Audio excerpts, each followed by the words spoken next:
Okay, hello everyone, and welcome to the Global Citizen Series Part 2. This is an initiative brought to you by the Office of International Services and the Global Studies minor. And it's really to help support the GSU mission of creating global citizens and sharing what it means to be a global citizen and ways that you can become more of a global citizen yourself, whether it's locally or globally.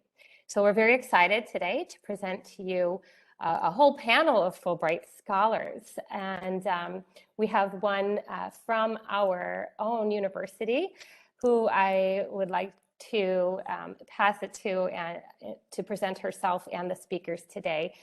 So Dr. Natalia Rector was a Fulbright Scholar, and she is the Assistant Professor of Health Administration at Governors State University. So thank you, Natalia, and our Dr. Rector, and I will pass it to you to take it from here. Thank you, Amy. Natalia is just fine. And thank you so much for joining us. And it's an honor to talk about mine and my colleagues will talk about their Fulbright experiences. I wanted to start with, as a true professor, I'll start with a little historic note. The Fulbright started as far back as 1946 by the Senator Fulbright, and named after him, I believe he's J. William Fulbright. And since then, there was 370,000 Fulbright scholars in the United States and abroad.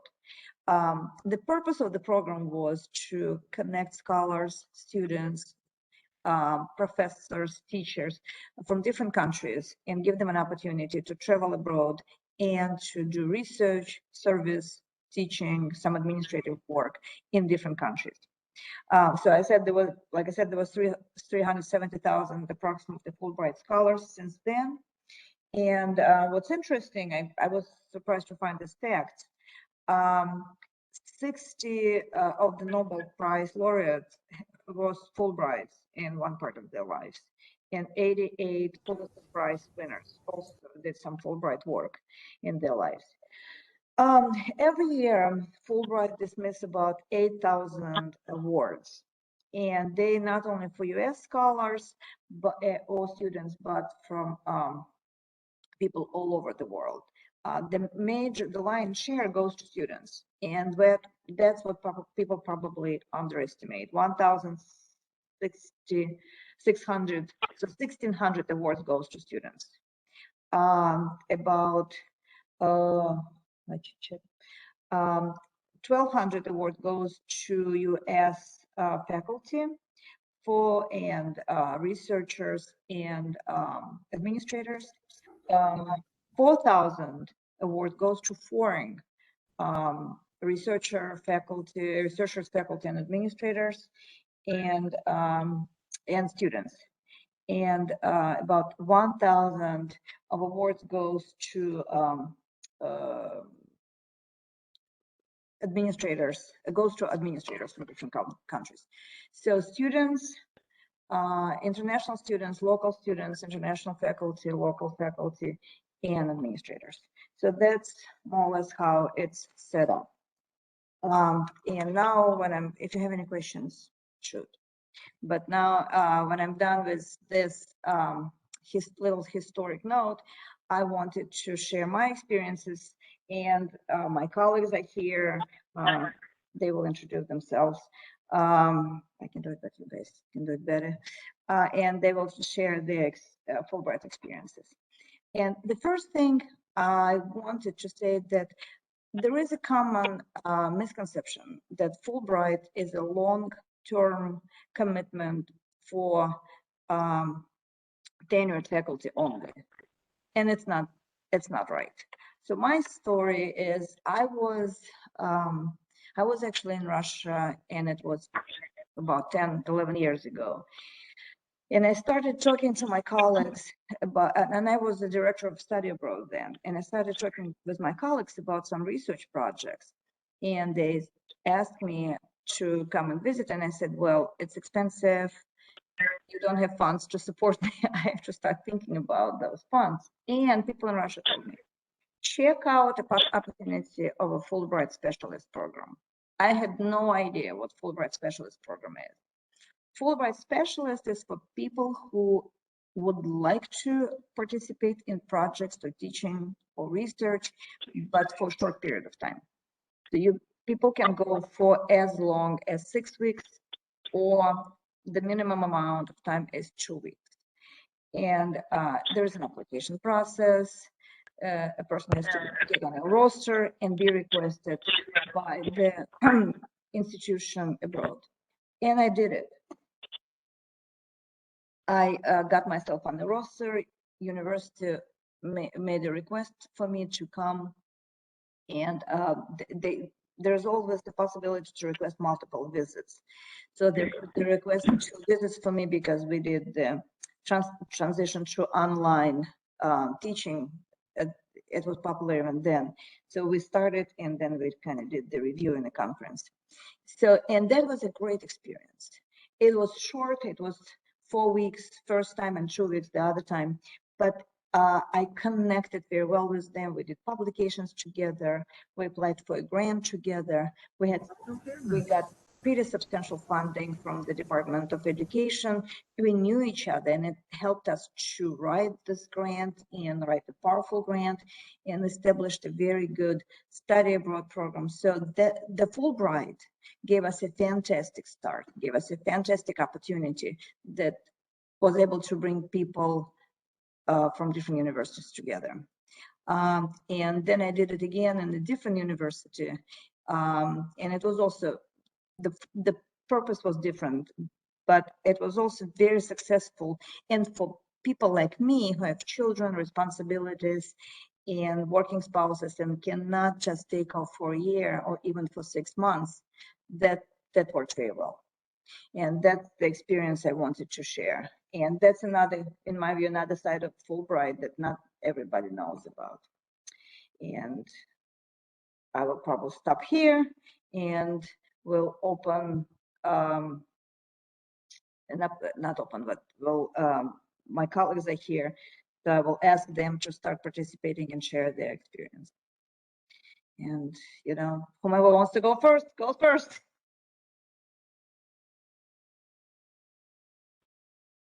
We can do it in alphabetical order, then it will be Susan.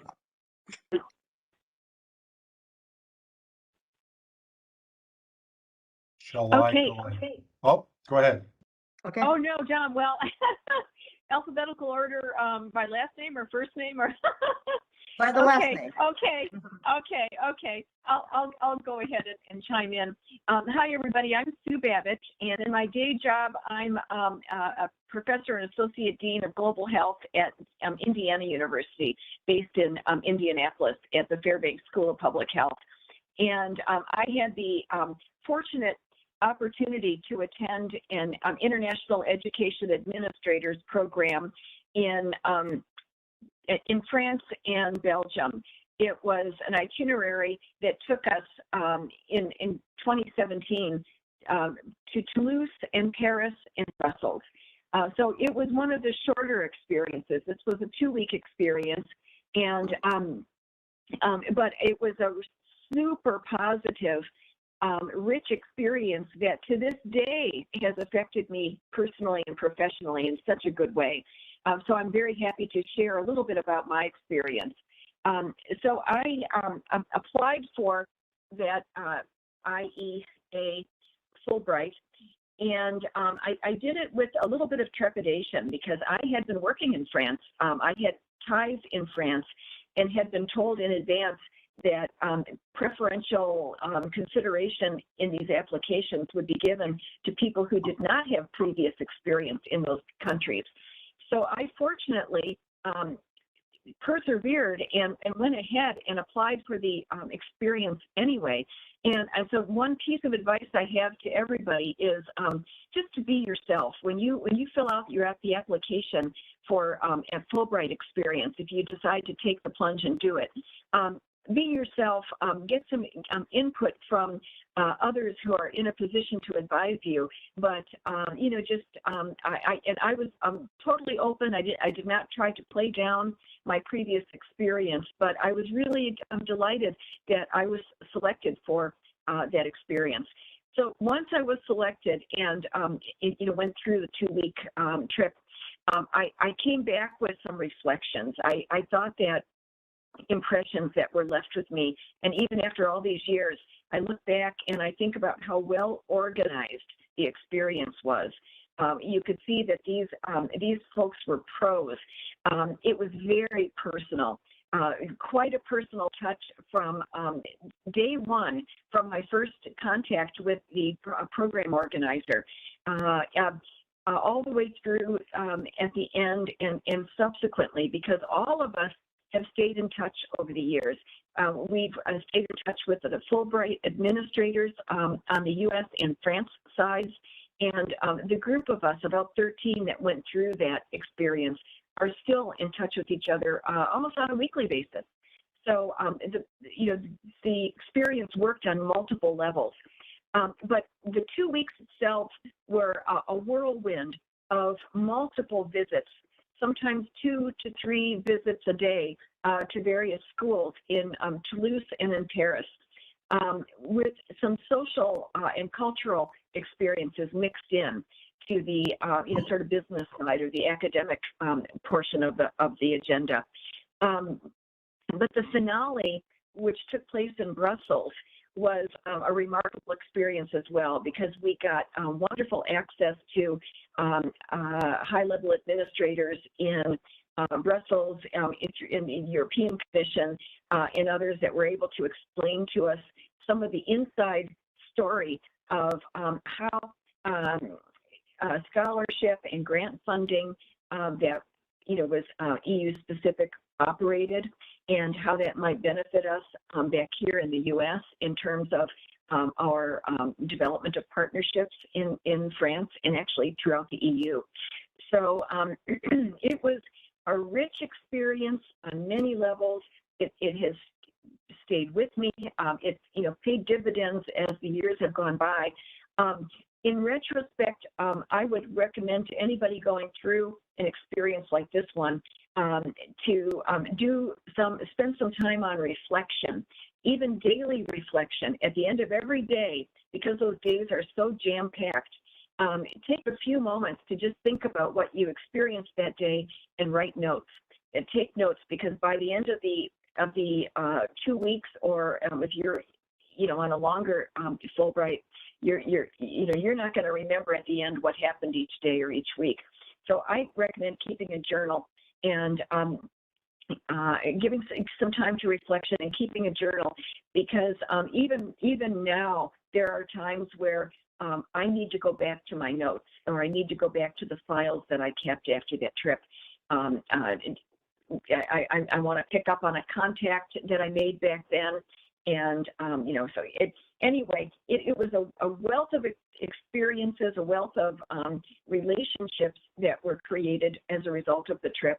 And, I just can't say enough about it. So even though it was one of those shorter 2-week Fulbright experiences, it was absolutely fantastic, and I highly recommend it. Happy to answer any questions. But I'll turn it over to you now, Dom. Thanks, Sue. I'm glad you did that. That's like TV news. Now back to you, Brett. Thanks, Now Sue. back to you, Dom. Hi, I'm Dom Caristi. I'm a professor of media at Ball State University in Muncie, Indiana. And I did 2 of I guess I'd call them the traditional Fulbrights, the scholar grants, where I taught for a semester. In 1995, I went to the University of Ljubljana in Slovenia, where I taught about 80 second-year journalism students, Western-style journalism. This was 4 years after independence in Slovenia. So they were learning about objectivity in journalism and writing leads and that sort of thing. I had a second Fulbright in 2009, where I went to the National and Kapodistrian University of Athens in Greece. And there I was actually teaching smaller classes, but 3 of them. don't feel bad for me. They were only 2 hours a week for each one. So I was only in class a total of 6 hours a week. But there were 3 different classes that I was teaching in Greece. And I would repeat everything Natalia and Sue said about experiences, but particularly about things being so different. I would contradict Sue. I mean, she was talking, not contradict her, but her experience was so organized. And what I had was quite different. And I want to emphasize how every Fulbright is different. When I arrived in Slovenia in 1995, this is early days of the internet, keep in mind. In 1995, I did not have a class roster. And I was asking, well, don't I have the list of student names? Well, no, their system was students don't enroll for the class, they enroll for the final. So I could have students coming to classes that may not sit for the final. On the other hand, I may have someone show up for the final who never came for the lecture. And so it was definitely a different situation. I had 1 week of the class, I had students telling me, well, we won't be in class tomorrow. And I said, well, what do you mean? Well, yeah, tomorrow is sport day. And I thought they were putting me on. And no, this is a day that the university takes off and we're supposed to go skiing or, snowshoeing through the Alps or whatever. That's what we're supposed to do on sport day. And as I say, I thought at first that they were kidding me, but they weren't. It was just they'd neglected to tell me about this, right? And so it was not the organized experience that Sue had. It was quite different. When I arrived in Greece in 2009, my application had stated very clearly what courses in their catalog I would be interested in teaching. The department chair was delightful. And when I came in to meet him, he dropped everything and he was just really hospitable. Greeks are amazing. And he handed me the catalog and he said, forget all that, forget your application. Here, look through this. What do you want to do? Handed me their list of courses essentially. He says, what do you want to do? Definitely, I would say be flexible as a Fulbrighter. So the last note that I will stop talking, I promise. I could talk for hours. But one tip I'll give to any of you who are fortunate enough to get a Fulbright, and of course there are Fulbrights for students and for faculty. Retirees can get Fulbrights. Professionals who are not in academia can get Fulbrights. Fulbright has really broadened its appeal. But to anybody who gets a Fulbright, my bit of advice is with students, even my American students don't always come by the office to talk to me, right? And those of you who are professors are aware, you'd love to have that kind of contact with students. And I learned a trick, and that is to ask people for tourism recommendations. I would talk to the students about media and say, come and talk to me about your media preferences and what you read and what you watch. And, that's the professor talking, and they didn't come by in droves. I was shocked, I say. No. But when I told them, yeah, my family, we're going to rent a car this weekend and we're going to go around. And if you've got any recommendations of what we should see or do or where we should eat, let me know. Oh my goodness. Students I didn't even recognize came by to talk to me.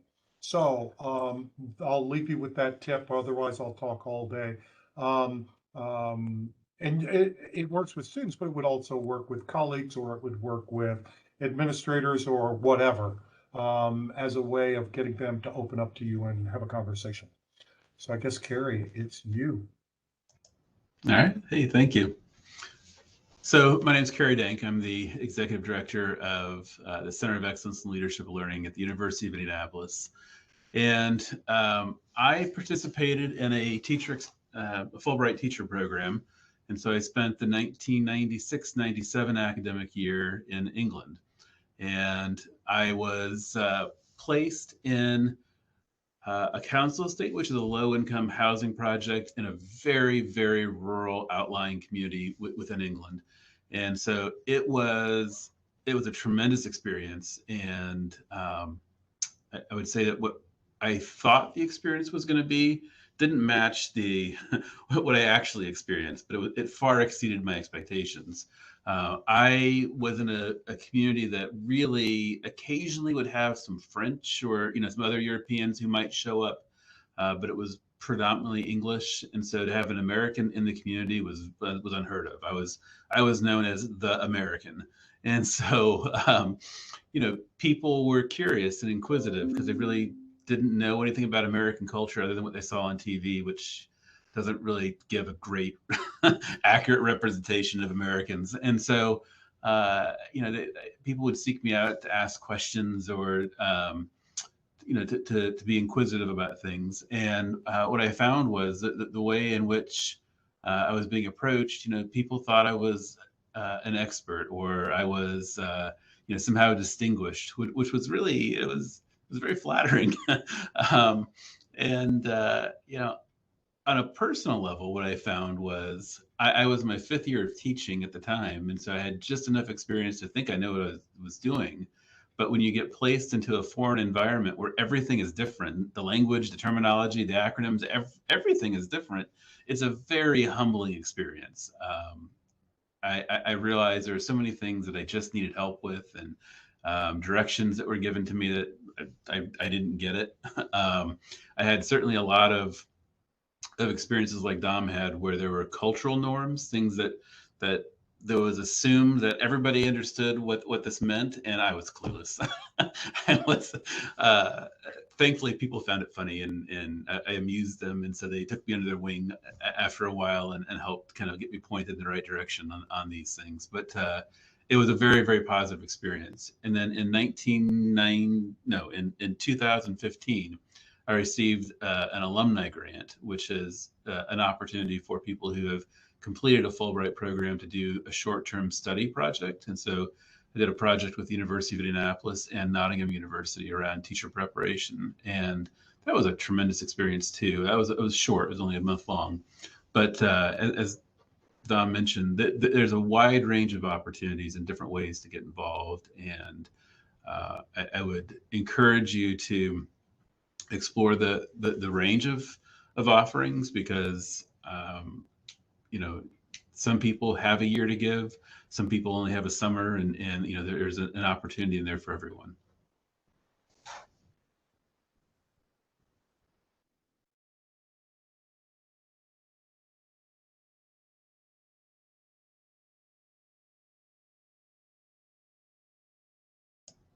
Natalia, I think you're talking, but you're on mute. Yeah, sorry. Thank you so much.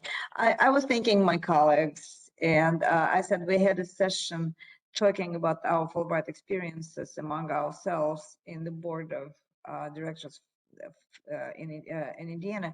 But every time I hear about different experiences, I learn something new, because that's how unbelievable the Fulbright experience is. Like, for instance, I can definitely relate to what Don was saying, because I was in Russia and former Eastern European bloc, somewhat similar. I speak the language. I thought I would have no problems. We had a program set up and they enlisted my help. They made a request for me. So having said this, I want to emphasize that I thought I'm prepared and they are prepared. And we were on the phone constantly talking. I think we were constantly talking about, when I'm there, I'm only going to have that much time. Here's the plan. What do you think about it? And often I would hear back, oh, when you get there, we will finalize it. When you get there, we will finalize it. Guess what? When I got there, we started doing it. We started doing all the planning. And because I'm from that region, I understand how things work and how much bureaucracy is involved. But at the same time, you learn how to curb your enthusiasm and how to be less annoyed, and how to learn the tricks. Like Dan was telling me this trick I learned when I brought students and it was in the southern Russian to Rostov-on-Don. I learned that the best experience students will have if and when they interact with families. But their program was so packed that they had very little interactions. So I designated weekends for students to be taken to different families. And that was the fantastic experience. But interestingly enough, I learned to do the training for the families and it was classic. It was like in the movie, my Big Fat Greek Wedding, because I would tell them, this student is a vegetarian. So they tell me, oh, that's okay. We have plenty of fish. No, he's a vegetarian. What am I going to do with him? What is he going to eat? Or like, please don't offer drinks to students. It's a weekend. What's the problem? We're not going to offer them drinks during the weekdays. It's a weekend. So and it's retrospectively, you love it. But when you're there, you have to be prepared. When in Rome, do what Romans do, if it's the right expression. Yeah, and then the benefits is outstanding. And I'll shut up here. And maybe someone has questions.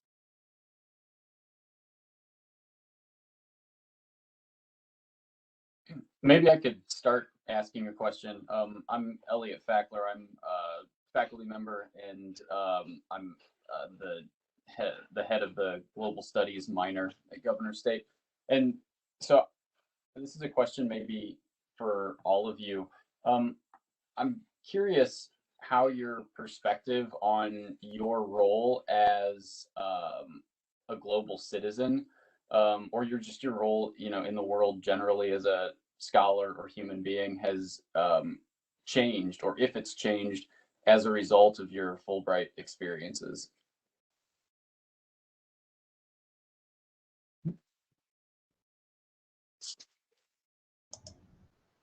I can start if you'd like.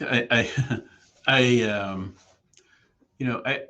don't think I had a good appreciation for the role that normal citizens play in diplomacy when they travel, and the opportunities that it affords for people to better understand Americans and American perspective. One of the things that I appreciated about the Fulbright was, during the orientation, that was really impressed upon us that, we part of our role was to help people understand the American perspective and to help bridge some gaps that existed, which I went to England, and so I fully expected that, there's a long history of great relations there. This will be, a breeze, but there was a tremendous amount of misconceptions that existed, and it was really a good opportunity, I think, not just for me, but for folks who I interacted with to dispel myths and things like that. One of the things too that I really did appreciate was when I said I was like treated special, or I felt like I was a big deal on this Fulbright thing. I got opportunities to go to the embassy, and I had cocktails with the ambassador. I mean, I had these experiences that I never would have had otherwise. And, it kind of helped me to get a peek into a world that I otherwise would not have any knowledge of. So through that lens, I think it was a very good experience and opened my eyes and kind of broadened my horizons. I'll just tag on to that and say that for me, the takeaway was this really deep sense of rapport, that the face-to-face contact with people enabled us to achieve. It's that whole thing about, this is great that we're all talking with each other like this, live, synchronous on video. We can see each other's facial expressions, etc. But it takes it to another level when we are actually physically together. And so it was that ability to meet so many people on their home turf and to interact informally as well as formally, and get a sense of that we're creating a relationship, that we're establishing some rapport. And then after the Fulbright, in my case, it was a 2-week intensive experience. Afterwards, those doors had been opened, and we continued to communicate with a subset of the people we met. And so, yeah, it underscored the importance of the human element in relationships. And so as a global citizen, it was not to underestimate the impact of the human touch. I'll go. So many things I can say on so many levels.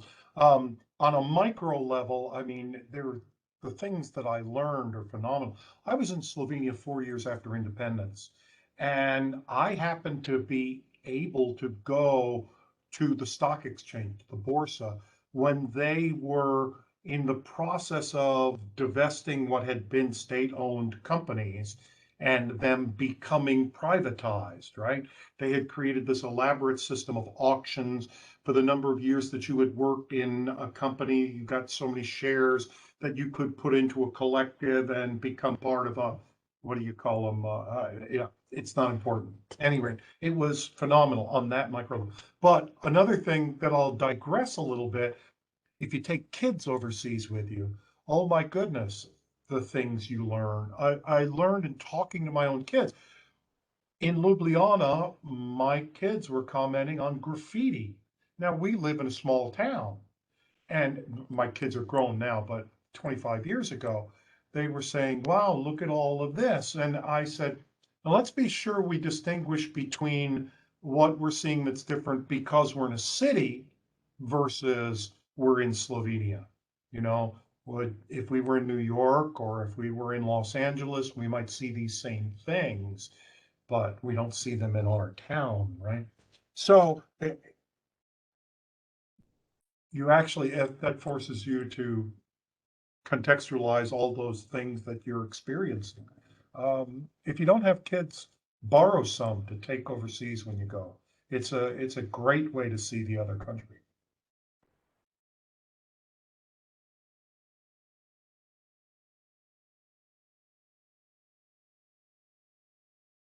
Thank you. That's fantastic.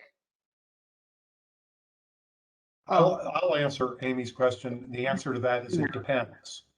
Yeah. Yeah. The catalog, I put the link, it's awards.cies.org, and it's searchable and it's wonderful. It used to be a paper book, it's not anymore. Any rate, Fulbright is not a grant, it's like 140 different grants. Each country is different, and you can look through and see, are there benefits for dependents? In a lot of cases, they will pay the travel if the dependent stays for 80% of the grant. Now, these are for the traditional grants. If you're going for 2 weeks, the answer is no. But if you're Right. going for a semester or an academic year, Fulbright in a lot of countries will pay for their travel and even increase your monthly stipend slightly. Not, oh, you're bringing one dependent, well, we'll double your salary. No, it's an increased amount because you don't need a second apartment for that person, but you do need a little more for food. The country in which you're going to has its own set of rules too. I know for England, it's probably different now, but at least when I went, if the spouse was a female, she could get a work permit to work during the period of time at which you were there on a Fulbright. But if the recipient was the female, the male spouse could not get a work permit. So, very, very specific rules that are, I'm sure, different country by country. That's true. That's country by country, and as well as the stipend and the allowances different. And it's only for the semester or year abroad. For short term, it doesn't work out. But what's interesting, and maybe it's changed, but when I was doing it, the cost of living is different, but the allowance and the size of the stipend didn't account for that. So going to some, like I was planning to go to Uzbekistan last year, but because of the COVID and the Taliban and the situation in Afghanistan, they stopped doing the Fulbrights. But I was surprised to see that the amount of money they were offering for scholars in Uzbekistan, which is a very inexpensive country, very, very, very inexpensive country right now, was the same as they were offering for Fulbrighters going to Western Europe, which is uncomparably more expensive.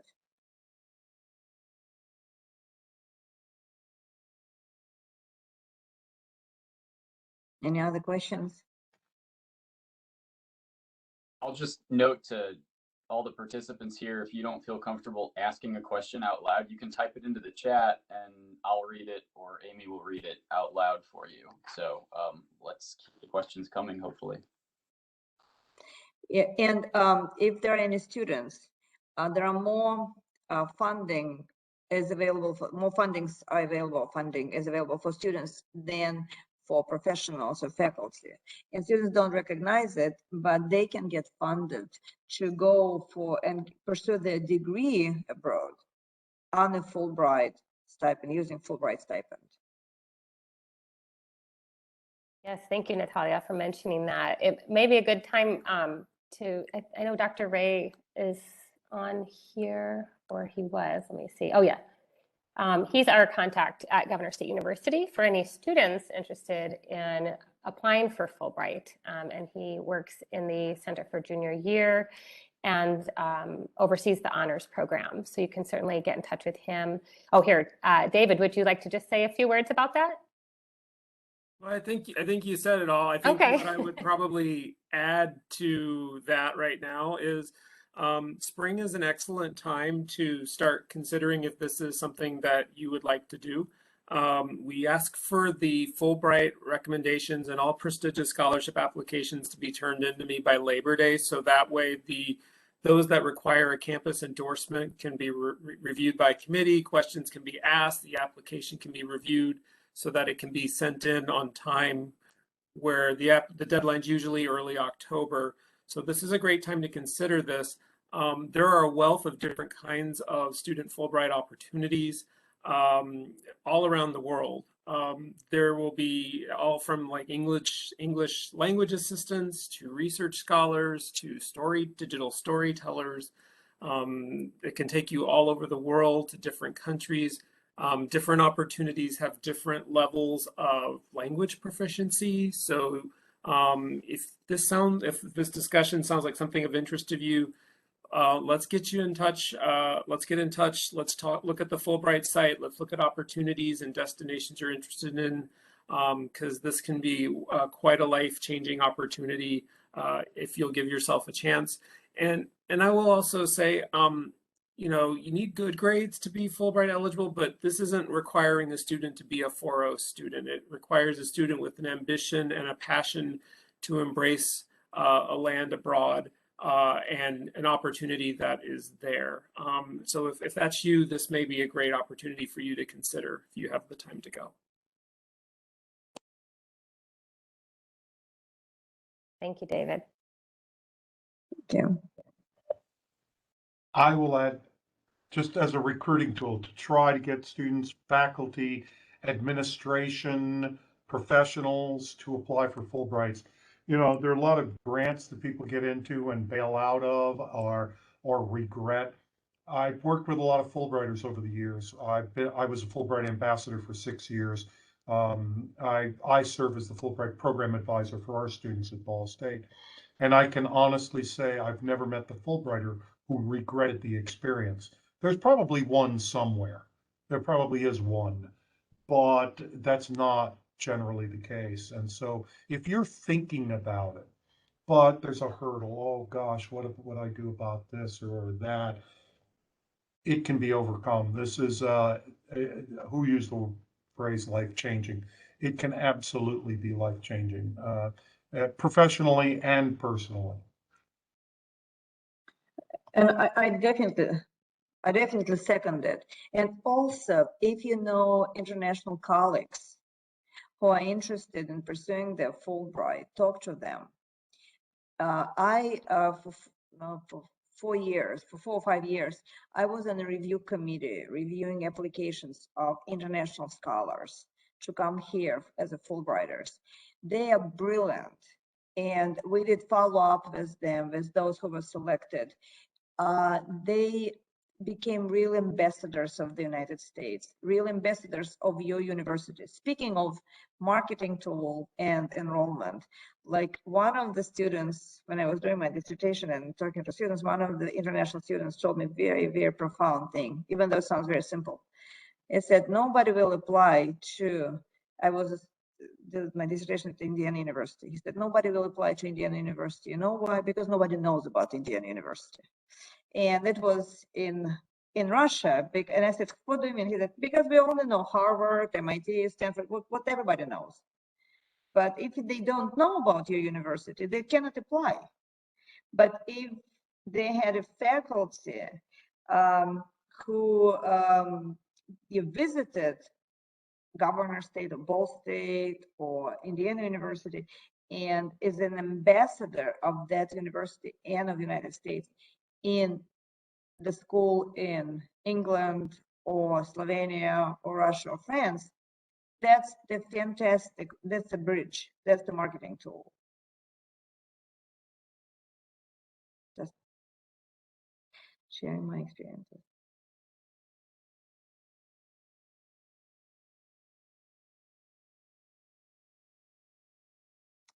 Any other questions? Everybody's so quiet. We're in a free world, you can ask.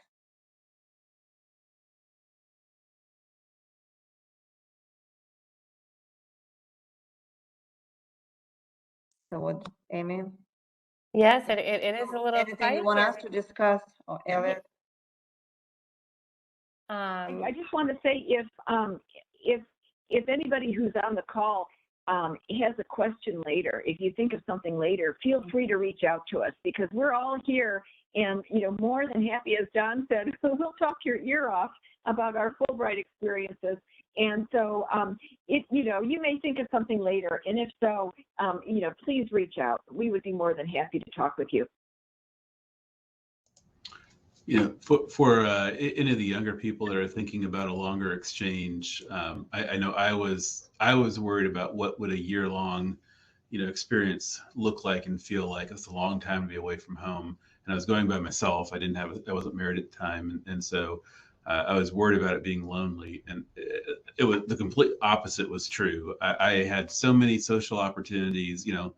I was I was exotic when I was overseas, right? I was something different, and that is a different experience, I think, than what most people find when you're around people who are just like you, and you share the same cultural norms and things of that nature. It's a great opportunity from a social standpoint beyond anything academic or anything professional.